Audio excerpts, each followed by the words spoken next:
গৰু এতিয়া সৰু সৰু গৰু পোৱালি কমেও 15টামান নাইকিয়া হৈছে। আজিও এটা ধৰিলে।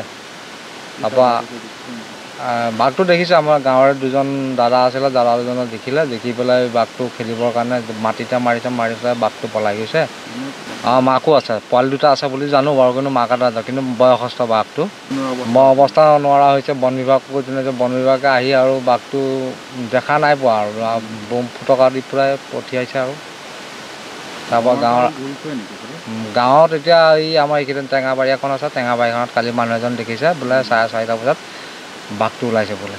হাতীটো আছে, আগৰ পৰাই আছে হাতী, বাঘো আহি গ'ল। বাঘত ইফালেও সিফালেও ওলাই যায় গৰুবিলাক। এতিয়া ওলোৱাৰ কাৰণে মানে বাঘৰ আতংকৰ কাৰণে সমস্যা হৈছে আৰু সেইটো কাৰণে এতিয়া আমি আৰু উপায় নাপাই এতিয়া ৰখি আছো আৰু গৰুখিনি ইফালে সিফালে নিব পৰা নাই।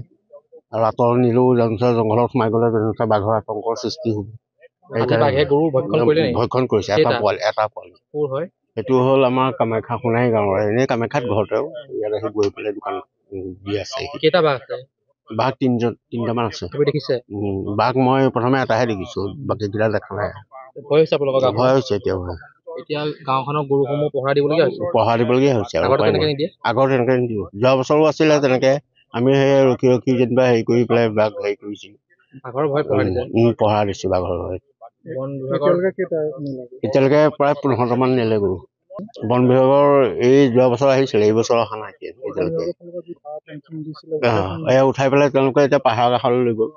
এতিয়া এইখনৰ এনে বাগানৰ মাজেদি দিছিলে, এতিয়া বাগানৰ মাজেদি দিয়া নাই আৰু তেওঁলোকে উঠাই লৈ পেলাই সিফালে দি দিলে। কিন্তু আমি গৈ দেখাগে নাই আৰু কোৱাহে শুনিছো।